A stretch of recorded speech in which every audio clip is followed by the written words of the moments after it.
So, here we are.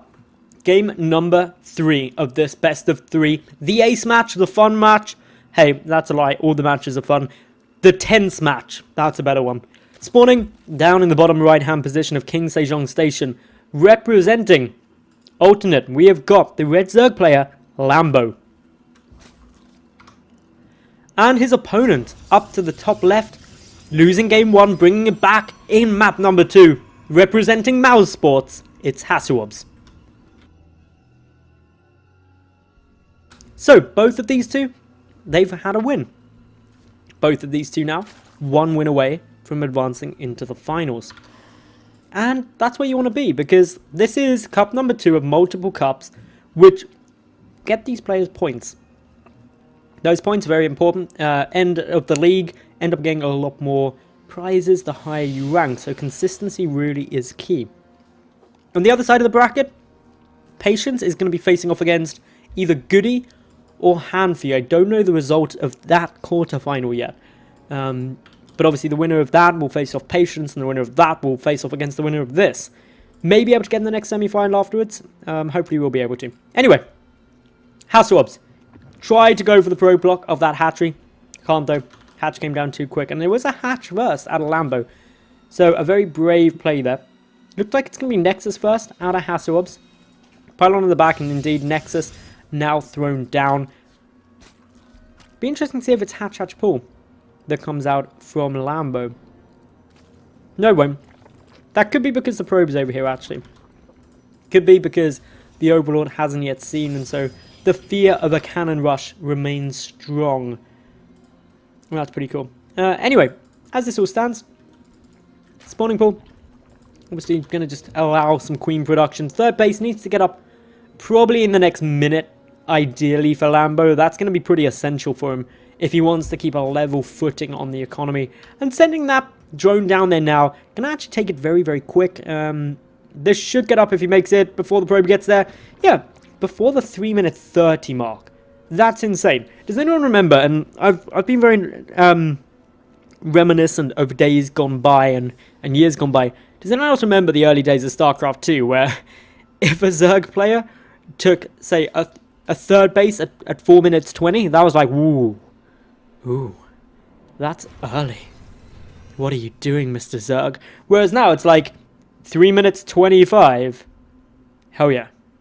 Anyway, so as we're waiting at the moment, this is all looking pretty damn cool. We got Lambo just running on by, sending this Overlord in, saying, okay, what are you doing? How many gases have you got? That's what you want to see. 2 gases there. We've got, obviously, 3 probes in each, but off a Nexus first, this isn't crazy.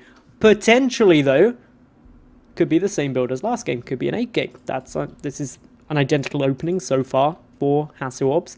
Although that's quite a big ask. That's like, yeah, that's assuming that he would go for that. The Forge wasn't incorporated in the last game, so HasuObs mixing it up yet again. Has he got, or what build is he going to be going for now?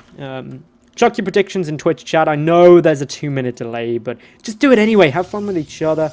I wish I could join you with all of your speculation in real time, but unfortunately, because this is an online event, there is a 2-minute stream delay, which is sad, but necessary. Anyway, Overlord, just chilling up here. He's like, hey, that's a Forge. I see some important stuff. Is it researching something? Nope. No, it is not yet. Meanwhile, the probe gets saved by the Mothership Core. The Mothership Core also has seen the Overlord, so once a Stalker is out in the field, or a Sentry, that'll also work, that unfortunate Overlord will definitely get taken down. Now, Overlord coming back on in, going to be taking a good little check on any kind of tech. Going to be seeing, is there 8 gateways or 7 more gateways here ready to come and try and kill me? And I'm pretty sure Lambo will be pleasantly pleased to see that no, there isn't. So, this is all good. Meanwhile, we've got Lambo just droning. He hasn't gone for a Roach Warren. This is mainly in response to what he's seen so far. There are 2 additional gates coming in down the back here. The Overlord has seen them come down, so it's not exactly like they're hidden. And it is only 2 additional gates, so that isn't too crazy in its own. This should be relatively safe for the moment. There's the Roach one getting thrown on out with the Evolution Chamber. That came in about 7 minutes, so not insanely early, not crazy late either. A lot of Zergs will get it at around, say, 6 minutes 30 if they want to be playing a little bit safer. HasuObs, I don't know why, for some reason I heard a building constructing sound and I just assumed there was a third base. It must have been a premonition because there's a lot of money banked up and HasuObs has now queued one up. So maybe I'm just getting a bit of deja vu, maybe I am able to see the future. But if I can, I should probably take up a career in... Actually, no, if I can see the future, why a career in anything? Why not just keep picking the right lottery numbers? Although I guess people would get suspicious. I should pick the right lottery numbers on, like, the Euro Millions or something. Because then I could win, like, 100 million, and I wouldn't have to keep winning it. I'd be happy. I'd be very happy with 100 million. If I won the Euro Millions, I will confirm this right here, right now. If I win 100 million on the Euro Millions, I will put on the most awesome StarCraft 2 tournament you have ever seen in your life.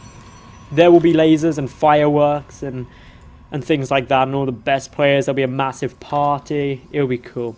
Anyway, bit off topic, because it's unlikely to happen. I don't know the odds. I know the odds of winning the normal lottery is something like 1 in 50 million. So that's pretty bad odds. But anyway, Infestation Pit coming down, Hydra Den coming down. It's going to be a quick lair, most likely, out of this into that Roach Hydra Viper composition that was able to win Lambo game number 1. Just as game number 1, HasuObs is playing it fairly economically focused. He's adding in those upgrades, adding in, obviously, a lot more gates, getting Blink off of 3 Nexi. Going long term, that is his focus. But, as we saw in that first game, the lack of Colossi really hurt him. Like, really hurt him. Plus, Lambo's getting down a 4th base. I'm pretty sure this 4th base is a bit earlier. And HasuObs, he's learned. HasuObs is adapting. He's chucking down that robotics bay. He's like, Colossi. I remember those. Lasers, good units, bro. So, lasers coming out. Lasers are fun times. So, be interested to see what these Colossi do when they come out. And if they come out quickly enough. Because, remember this hive. Remember the infestation pit that leads to the hive. That means Vipers are on their way. And Vipers are very, very good in a Roach Hydra composition because it allows you to just snatch those Colossi into your army and go boom, and they're dead. The counter to those comes in the form of High Templar. But if the Colossus count is low, even on 3 bases, it's going to be tough for HasuObs to produce the Colossi, consistently pump out a lot more units out of those gateways, and also tech up into Templar archives.